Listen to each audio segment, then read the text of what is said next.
Bonjour à tous. En fait, c'est déjà écrit. Hein. En fait, je dirais même que cette conf, c'est plutôt ça.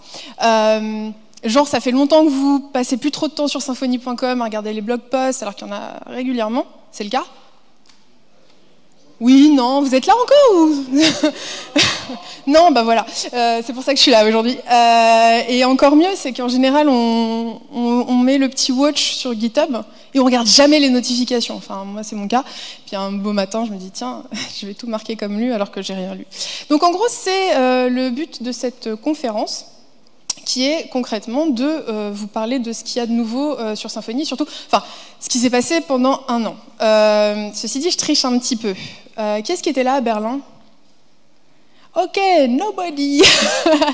Donc à Berlin, j'ai parlé de la première partie de cette conférence. En fait, j'ai parlé principalement de tout ce qu'il y avait en 3.1 et en 3.2, avec pas mal de choses sur la communauté. Quand on m'a dit viens parler des nouveautés, enfin de ce qui s'est passé, je me suis dit bon, je vais reprendre ma con, ça va être vite fait. Et puis je me suis dit c'est quand même passé 3 mois entre décembre et maintenant, je vais regarder un petit peu les nouveautés. Et en regardant ce qui se passe sur la 3.3, je me suis dit ok, je peux tenir 3 jours en vrai. Donc du coup j'ai choisi de parler de la 3.3. Donc je vous invite vivement à aller voir cette conf sur SpeakerDeck, me pinguer sur Twitter ou venir me voir si vous avez des questions, en discuter. Donc, comme je vous l'ai dit, il s'est passé beaucoup de choses entre décembre et maintenant. Ouais, et un peu énervé, beaucoup même, parce que c'est assez violent le nombre de features que j'ai vues. D'ailleurs, c'est assez agréable parce que... en réalité, la 3.3 me plaît beaucoup.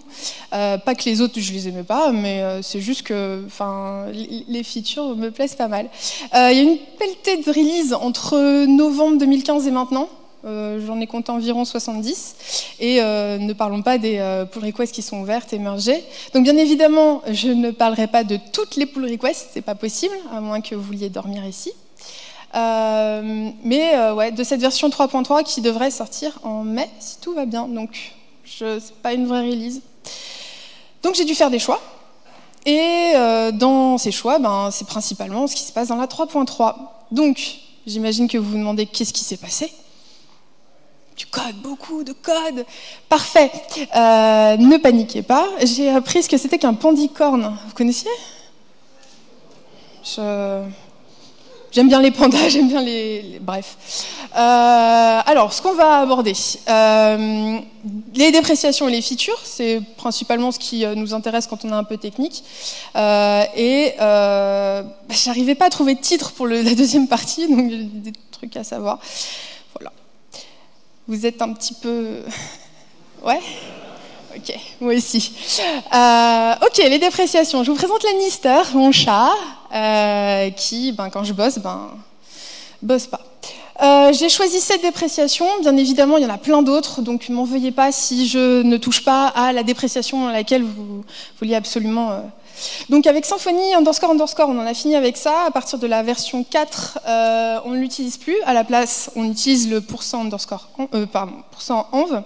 Et comme vous pouvez le voir donc, dans votre fichier parameters.yaml, par exemple, quand vous définissez une variable d'environnement, donc on va simplement donner le nom de la variable d'environnement. Ici, c'est database host. Et on peut donner une valeur par défaut. Ah oui, il y a un truc que j'ai pas dit, c'est que d'une slide à l'autre, il y a genre... c'est un peu sans transition, donc... Voilà. Donc rien à voir. Cache clear. Vous connaissez bien cette commande. Elle prend beaucoup de temps entre autres parce que y a un warm-up qui est fait. Et il se trouve qu'en fait ce warm-up c'est pas le même que la commande qui est donc cache warm-up.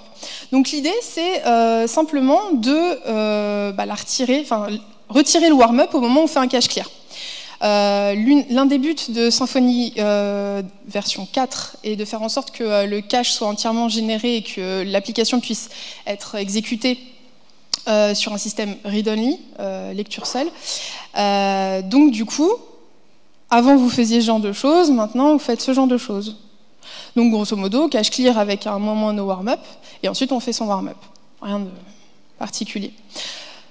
L'événement console exception disparaît, enfin devrait disparaître. Alors pour la petite histoire, console exception est lancée dans la méthode execute de la classe commande. Ceci dit, il se trouve qu'il y a donc quand il y a une exception qui est lancée, c'est dispatché, parfait, c'est cool.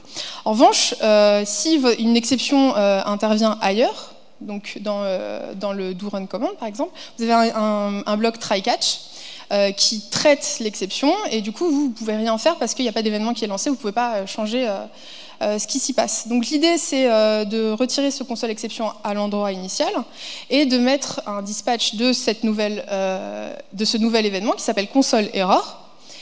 Et du coup vous faites votre listener comme d'habitude et tout devrait bien se passer.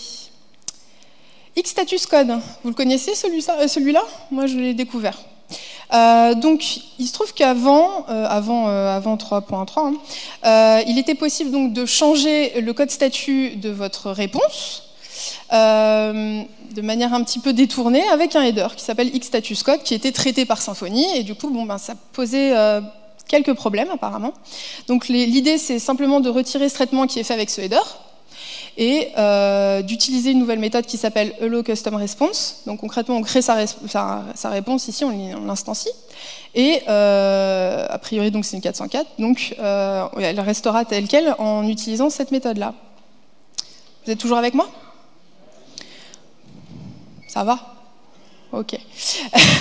Donc le composant class loader, il se trouve qu'on sait que Composer a pris le relais depuis pas mal de temps. Le composant était encore là parce qu'il permettait avoir quelques gains de performance avec la version 5.5. Ceci dit, avec la version 7, il n'y a plus trop d'intérêt. Donc ce que je vous invite à faire, c'est installer dès que possible la version master de Symfony pour l'essayer et retirer donc cette ligne-là qui est dans votre front controller. Et du coup, vous n'utilisez plus du tout le class loader. Alors, auto-wiring types. Sondage. Auto-wiring, ça parle à combien de personnes ici? Ouh, super. Donc les slides qui suivent ne servent à rien. Bon, rapido pour ceux qui ne savent pas, en fait, c'est spécialement pour vous. Le principe de l'auto-wiring, c'est simplement de pouvoir déclarer un service sans avoir à mettre ses arguments. Bon. Donc, vous connaissez cet exemple-là parce qu'il est dans tous les docs, enfin partout. Donc, vous avez votre service Road-Trace Transformer qui implémente Transformer Interface et un autre service qui s'appelle Twitter Client qui prend en paramètre un Transformer Interface. Et au moment où je déclare mon service, Twitter Client, je dis simplement auto-wire true, ce que vous voyez là, et Symfony sait quoi injecter comment. Ceci dit, petit chat content. Ah, je ne vous ai pas dit, j'aime beaucoup les chats. Mais, si par exemple vous avez un deuxième service qui implémente aussi la Transformer Interface, du coup, il va y avoir un petit souci parce qu'a priori, on ne sait plus quel service prendre pour pouvoir l'injecter dans le Twitter Client. Vous suivez jusque-là? Oui. C'est interactif en fait. Donc, ce que je vais simplement rajouter, c'est auto-wiring types. Okay, en disant, OK, si un service a besoin comme argument d'un type app bundle transformer interface, je vais prendre ce service qui est another transformer. I love my accent. Ceci dit, on veut un peu simplifier ça et simplement retirer ce auto-wiring type, donc tu vois plus, et donc de faire ce genre de choses, passer par les alias. Donc du coup, ce que je dis simplement, c'est que pour être certain que certaine, je suis une fille, que Another Transformer sera injecté dans mon Twitter Client, je dis simplement que c'est un alias de Road-Trace Transformer. Ok ? Autre sujet, l'insensibilité à la casse des identifiants de service. Je ne savais pas que c'était le cas. Sachez que peu importe l'identifiant que vous mettez, c'est insensible à la casse actuellement, et bien sûr, c'est déprécié. Donc du coup, faites attention à ça. Et c'est tout pour les dépréciations. Bien évidemment, il y en a beaucoup plus. Hein. Je vous invite à aller quand même sur le site symfony.com et puis aller voir un petit peu les commits. Et donc, du coup, pour les features, j'en ai choisi 20 cette fois-ci. 20 plus 2. Vous verrez pourquoi. Alors, la première... Ah oui, j'avais mis mon petit chat encore. Vous êtes encore excité un petit peu pour les features ou... Ouais, super. Enfin, je trouve ça plus sympa que les dépréciations. Ok, la première que j'aime beaucoup, c'est sur les flash messages. Je sais pas pour vous, mais moi, à chaque fois que je veux afficher un flash message, je dois aller sur le site symfony.com pour aller voir la documentation, parce que j'ai oublié ce qui est comment... Voilà. Donc du coup, là, ce qu'on nous permet de faire, c'est de directement y accéder via app.flashes. Plutôt cool, parce que du coup, ça vérifie non seulement que votre session est bien startée, donc ce que vous voyez ici, app session started, mais en plus que votre session n'est pas vide, chose qu'il fallait faire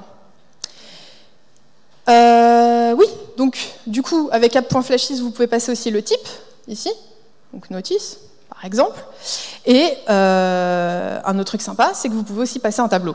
Donc, si vous voulez récupérer des flash messages de différents types. Je l'aime bien celle-là. Un autre truc que j'ai découvert du coup, en parcourant un petit peu les nouveautés, c'est que le username des utilisateurs in-memory sont en fait normalisés. Donc genre, si vous vous amusez à mettre un username avec un foo-bar, il est normalisé et vous vous retrouvez avec un foo_bar. C'est con parce qu'au moment où vous voulez vous authentifier, ça ne marche pas. Donc c'est une feature, hein. Voilà. Voilà. Vous avez Abstract Controller qui est apparu, qui est grosso modo ce que vous pouvez retrouver avec le Symfony Bundle, Framework Bundle, Controller, avec donc tous les shortcuts, sauf qu'on retire l'accès direct au container. Vous avez dû entendre parler du fait que c'est pas une bonne pratique d'injecter le container. L'intérêt de ce genre de choses, donc on encourage justement à utiliser ce Abstract Controller et du coup y injecter les services qui nous intéressent au fur et à mesure. Oh, celle-là aussi elle est cool. Avec le workflow. Vous connaissez workflow? Oui? Non? Qui l'utilise en prod? Oh my god! Quoi, vous aviez déjà développé votre truc à vous, c'est bien la merde, et du coup c'est là, quoi. On n'y touche pas. Non, utilisez-le, franchement c'est cool, c'est facile à utiliser, c'est fait par quelqu'un de bien. Donc... Bon, alors, du coup, ce qui est sympa, c'est que vous avez donc l'option Guard, et vous passez donc vous voyez que c'est l'expression language. Là on dit simplement que pour pouvoir faire cette transition qui s'appelle journaliste approval, il faut que l'utilisateur soit complètement authentifié, il faut qu'il ait le rôle journaliste, et bon, pour le reste, vous savez lire, je pense. Pareil pour le publish. Donc, du coup, ça facilite un peu les choses. Un nouveau linter est arrivé. Pour les traductions, souvent, on fait des fichiers Xlif. Je ne sais pas pour vous, mais moi, en général, je ne les crée pas, hein, ces fichiers-là, je les génère. Mais du coup, des fois, on fait un petit peu des bêtises, et puis on ne se rend pas compte, et puis quand ça plante, en fait, on ne le voit pas vraiment. Donc, du coup, vous avez un linter Xlif. Et en argument, vous pouvez passer le bundle qui vous intéresse si vous voulez prendre tous les fichiers de traduction du bundle. Vous pourrez prendre un dossier, enfin, bon, comme un linter, comme vous pouvez le voir dans Symfony.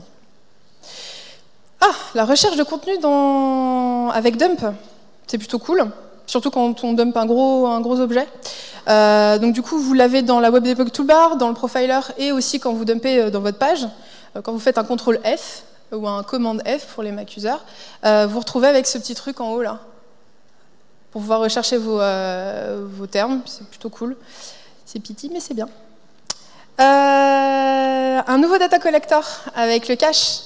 Vous avez sans doute entendu parler du composant cache, dont je ne parle pas aujourd'hui, même si c'est quelque chose qui est arrivé pendant cette année. Donc, dans la Web Debug Toolbar, vous pouvez retrouver en gros ce que vous avez mis dans votre cache, et dans le profiler, toutes les informations des items que vous avez pu mettre, et plein d'informations plutôt sympathiques. Ça, je vais aller assez vite, parce qu'a priori, Fabien en a parlé ce matin. Pourquoi je dis a priori? J'étais là. Non, c'est pas vrai, je faisais mes slides. Donc, on n'a plus besoin d'activer les bundles un à un, enfin c'est l'idée. On voudrait partir sur un principe où on n'installe que ce dont on a besoin. Donc, actuellement, quand on installe Symfony, on a la totale. Donc, avant, tout est là, et vous avez dû remarquer que pour chacune des fonctionnalités, il faut enable à true, genre pour les formes, pour le serializer, pour le validator, etc. Le but, c'est simplement d'installer ce dont on en a besoin et ça fonctionne. Ah, il y a un autre truc aussi que j'ai vu, qui va pas plus, mais bon, c'était sympa à dire. Une classe qui est dans Symfony Bundle Full Stack et qui est là pour vérifier si vous avez tout Symfony installé ou juste les composants, quoi. Donc si cette classe est là, c'est que vous avez Symfony au complet. Ah, implémentation de la PSR 16. Déjà, PSR 16 déjà. Où étais-je? Simple Cache. Donc, vous savez sans doute que quand on veut mettre des choses dans son cache, c'est assez simple. D'abord, on va aller chercher un adapteur. Moi, j'ai choisi le file system parce que je veux mettre ça dans un fichier. Donc, j'instancie mon file system adapteur et j'ai mon cache. Et avant, ce qu'il fallait faire, c'est qu'il fallait que je fasse un cache getItem avec l'élément. Je set et ensuite je le save. Maintenant, j'ai plus qu'à faire un set avec clé valeur. Plutôt cool. Pour une fois qu'une PSR apporte... pardon. Ensuite, on a récupéré un élément du cache. Donc avant, après. Ce qui est cool, donc c'est la méthode as qui est implémentée et la méthode get, comme vous pouvez le voir ici. Et enfin, supprimer un élément. Bon, ça change pas énormément. Hein. Avant, c'était delete item. Maintenant, c'est delete. D'autres méthodes aussi sont implémentées, comme get multiple, set multiple, delete multiple. Bon, je pense que c'est assez compréhensible. Plutôt que manipuler qu'un seul item, on va manipuler une collection. Voilà. Web Server Bundle. Oui. Alors, vous connaissez sans doute la commande qui permet d'utiliser le web server intégré à PHP. Il se trouve que l'ensemble du code qui est lié à ces commandes-là est déplacé donc, dans ce Web Server Bundle. Et vous avez une nouvelle fonctionnalité qui est plutôt cool, c'est que quand vous faites un serveur start, il trouve le port disponible pour vous. C'est cool. Ah, le log automatique des erreurs console. Jusque-là, c'était pas logué automatiquement. C'est le cas maintenant. Il se trouve que donc vous avez un listener qui repose sur le standard PSR3. PSR3 qui est... Merde, c'est écrit là, les gars. Log. Il suffit donc de configurer Monolog pour adapter la sortie, si vous le souhaitez, par exemple pour, je sais pas, Logstash, des trucs comme ça.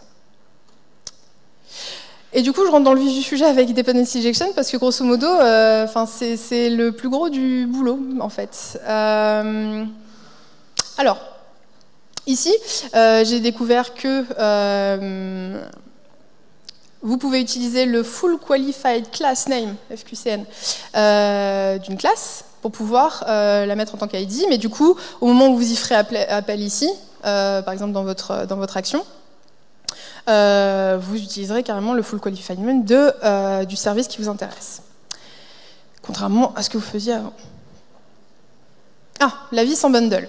C'est marrant parce qu'en fait, on se rend compte qu'au fur et à mesure de l'évolution du framework, au début, on avait plein de bundles et puis c'était plutôt cool parce que c'était une manière de séparer les choses. Et puis à un moment, en fait, avec l'utilisation, on a dit trop de bundles, tu le bundle. Et puis de toute façon, si vous ne réutilisez pas après tout, ça ne sert à rien. Donc, app bundle et c'est tout. Et là, on en vient à plus de bundle du tout. Bon, c'est une idée. Je vous avoue que je n'ai pas encore essayé, mais bon, le principe, c'est simplement de ne pas avoir donc de classe de bundle. Et du coup, en général, la classe de bundle, on l'utilise pour, par exemple, enregistrer son compiler pass. Du coup, vous le faites dans la méthode build, directement dans votre classe AppKernel. Pareil pour la configuration, si vous voulez prépend des choses ou valider de la configuration, des choses comme ça. Ça intéresse des gens, ça, le fait de ne pas avoir de bundle ? Ah, c'est intéressant ça. Je viendrai parler avec toi. Alors, importer un ensemble de fichiers de configuration. Donc, plutôt que lister indéfiniment l'ensemble des fichiers qu'on veut importer, vous avez ce qu'on appelle les glob patterns. Ça m'a un peu sauté aux yeux, je me suis dit, mais qu'est-ce que c'est? Et en fait, non, c'est pas si compliqué que ça. C'est assez facile à comprendre. Hein. Vous pouvez importer un ensemble de fichiers avec ce que vous voyez ici, quoi. Les arguments nommés. Ok, donc là on a de l'auto-wiring à nouveau.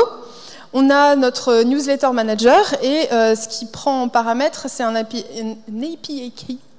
API key. Et on dit simplement que $API key va prendre le paramètre Mandrill API key. Et pour le reste, c'est auto-wiré. Et ça fonctionne, c'est cool. Implémentation de la PSR 11. C'est laquelle PSR 11? Bah ouais, c'est le sujet. Donc du coup, qu'est-ce qui se passe? On étend en fait la container interface de la librairie PSR. Bon, il n'y a rien de particulier. Il y a juste 2 méthodes à implémenter, a priori get et as. OK. Et on a aussi de nouvelles exceptions. Et là, pareil, les exceptions existantes qui sont toujours dans Dependency Injection étendent de ces 2 nouvelles exceptions qui proviennent de la librairie PSR.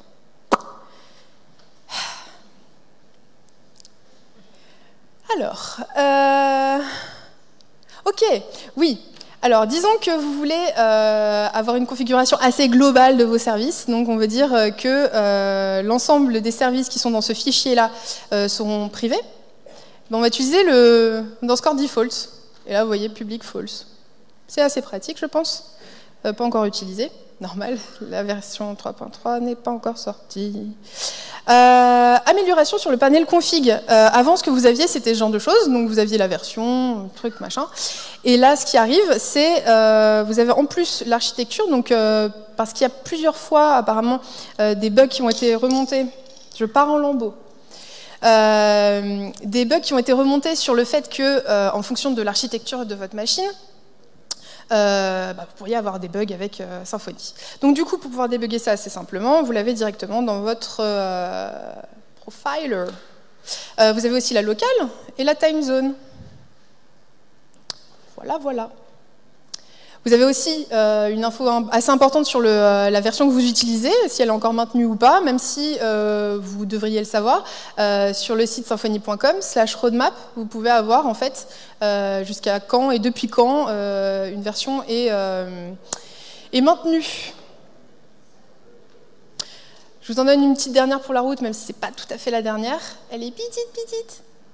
C'est sur le README, il a changé.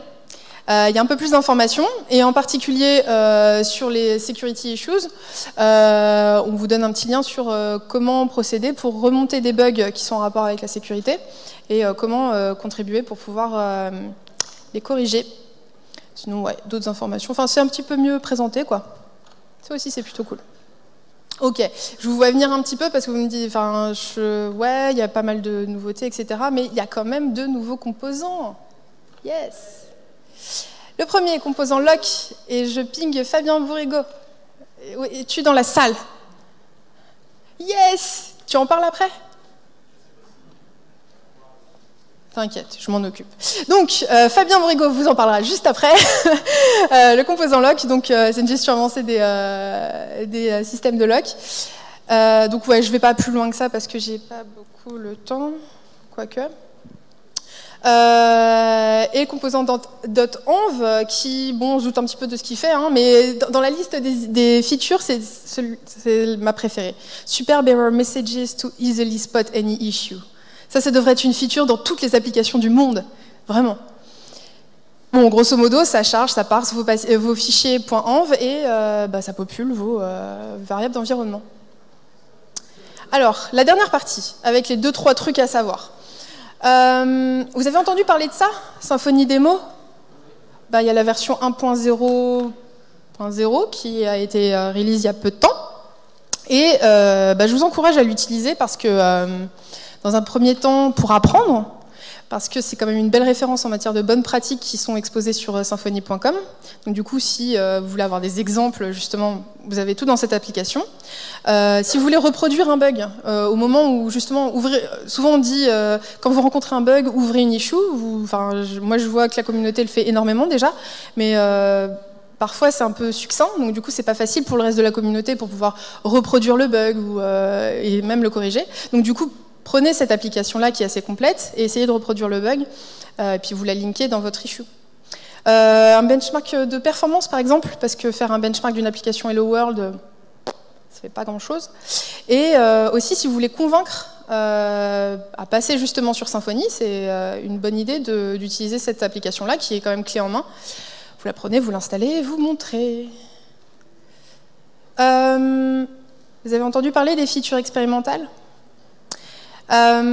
Il il se trouve que vous savez qu'il y a un manifeste sur les BC Break Promise qui est vachement important parce que c'est, à mon avis, ce qui fait la force de la communauté Symfony et qui fait que, en fait, on augmente de plus en plus d'utilisateurs et on ne réduit pas plus que ça parce que il n'y a pas de... le maintien des fonctionnalités est quand même très correct. Et donc le principe, c'est pas pour toutes les nouvelles features, hein, mais certaines features, les marquer comme expérimentales pour que pour le end user, donc genre moi, qui utilise Symfony, je puisse me dire ok, bon c'est nouveau, mais à tout moment en fait il peut y avoir un revert, quoi. Donc il y a un blog post là-dessus, je vous invite à le lire, qui est plutôt, du coup c'est plutôt cool. Je voulais le faire à la Donald Trump. Make the Symfony ecosystem stronger and standardized. Ouais, ça fait un truc un peu élection et présidentielle. Mais pour le coup, je vais vous parler des topics, en fait, sur GitHub, qui est apparu, je crois, en janvier, un truc comme ça. Peut-être avant, je sais plus. Et donc le principe, c'est de mettre des tags. Et du coup, de faire des espèces de liens entre les repositories pour pouvoir les découvrir, etc. Et ce que propose du coup la communauté Symfony, c'est justement de standardiser ces topics pour faire un espèce de référencement naturel pour que, par exemple, vous créez un nouveau repository, vous voulez absolument que ça soit, que ça remonte un petit peu et que les gens le connaissent. Donc, je vous invite sérieusement à aller voir ce blog post qui donne les 2-3 règles à suivre au niveau des topics pour que justement ça soit standardisé et que ça soit pas à la one again. Bref, Symfony 4 arrive bientôt. Fabien l'a dit ce matin. Soyez préparés à ça, parce qu'il y a quand même pas mal de choses qui se passent, et je pense que là, c'est pas prêt de s'arrêter. J'aimerais faire des remerciements, comme je l'ai fait à Berlin, en fait, mais encore une fois, sans le gars que je vais présenter, en fait, j'aurais passé la nuit à faire ça, plutôt que lire des blog posts très bien écrits et très bien expliqués. Donc je voudrais remercier Javier, et j'aimerais que vous l'applaudissiez, même s'il n'est pas là.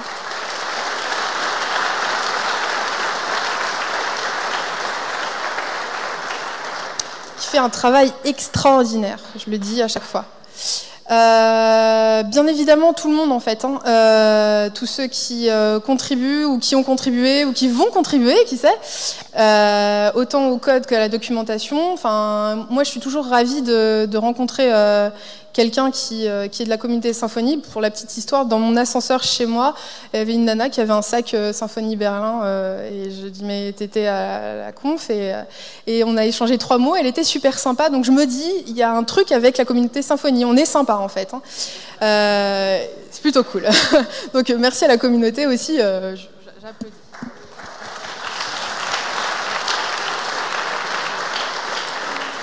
Je vous remercie vous, parce que du coup, vous avez écouté ma logorée pendant une demi-heure. J'espère que vous avez appris des choses. Ouais ? Ouais, vite fait. Ok. Dans tous les cas, encore une fois, j'ai pas pu tout balayer. J'ai pris ce qui me plaisait moi, bien évidemment. Mais je vous invite encore une fois à aller voir les blog posts, etc. C'est vachement complet et c'est plutôt bien expliqué. Donc, merci beaucoup. Et suivez Lannister sur Twitter. Lannister. Merci à tous.